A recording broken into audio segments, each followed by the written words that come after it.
Bon, allez, on découvre ensemble le tas numéro 1. C'est parti. Donc la première carte, c'est l'empereur. Ah, l'empereur. Donc ça veut dire que une certaine stabilité, une certaine sécurité, peut-être un besoin de se stabiliser, comment dirais-je,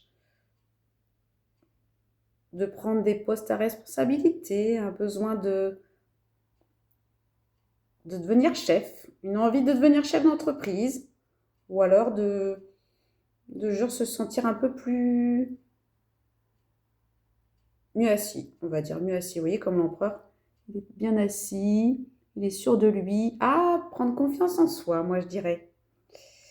Et à côté de ça, nous avons ton âme sœur n'est pas prête pour le petit cœur. Donc, eh bien écoutez, si vous avez projeté, je ne sais pas, une belle histoire d'amour, que vous avez quelqu'un qui vous affectionne particulièrement, qui est proche de vous, ou que vous pensez avoir des sentiments, eh bien ça veut dire qu'il faut prendre le temps, que pour le moment, l'âme sœur n'est pas prête. Voilà, votre âme sœur n'est pas prête.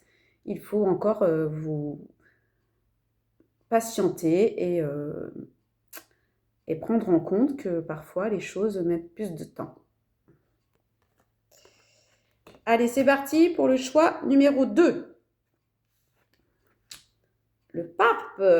Ah, peut-être avez-vous besoin de vous former, d'aller vers de l'enseignement, de la formation.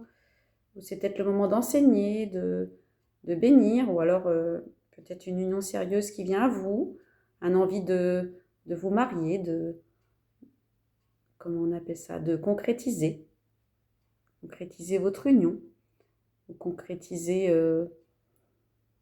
d'autres choses, pourquoi pas. Avec toujours ce regard bienveillant, protecteur.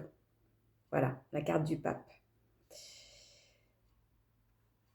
Et, ben vous voyez, ça va bien ensemble. C'est la concrétisation des projets. Donc, c'est bien ça. Je pense que vous allez concrétiser certains projets, à mon avis, plutôt au niveau sentimental. Moi, je dirais. Parce que là, on voit la petite maison. Voilà, comme une petite maison sur la carte, qui nous fait penser, en plus, le mois prochain. Donc, c'est assez rapide. Hein. Très belle carte. Donc maintenant, choix numéro 3. Ouh, la carte du monde. C'est la plus belle carte du tarot de Marseille. C'est-à-dire que vous allez aller vers les autres, communiquer. Même, pourquoi pas, travailler avec des gens dans un autre pays. Ou alors déménager à l'étranger ou voyager à l'étranger. Vous voyez, c'est la carte du monde. La femme est nue, hein, pardon pour cette carte. Je sais que c'est juste que là, ça veut dire que vous allez oser vous dévêtir, oser vous mettre à nu pour pouvoir mieux aller vers les autres. Avec la réussite au bout. Accompagné de la rupture. Ah, la rupture, ça veut dire que peut-être au niveau cœur, il va falloir vous séparer de quelque chose ou de quelqu'un pour pouvoir avancer et aller vers cette ouverture aux autres.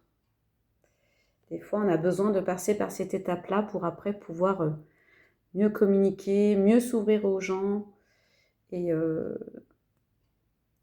comment dirais-je, et se révéler quoi en fait, voilà. Être soi-même. Voilà pour le tirage des 3 choix. J'espère que ce tirage a résonné pour vous, que j'ai pu vous guider. Et puis, je vous souhaite une très belle journée. Moi, elle va être magique. Hein. 50 ans, c'est pas rien. Depuis le temps que j'attendais ce moment, pour moi, c'était à 50 ans que beaucoup de choses allaient se passer. Et c'est ce qui se passe actuellement. Je vous embrasse bien fort. Je vous dis à très vite. Et je vous embrasse encore. Bye!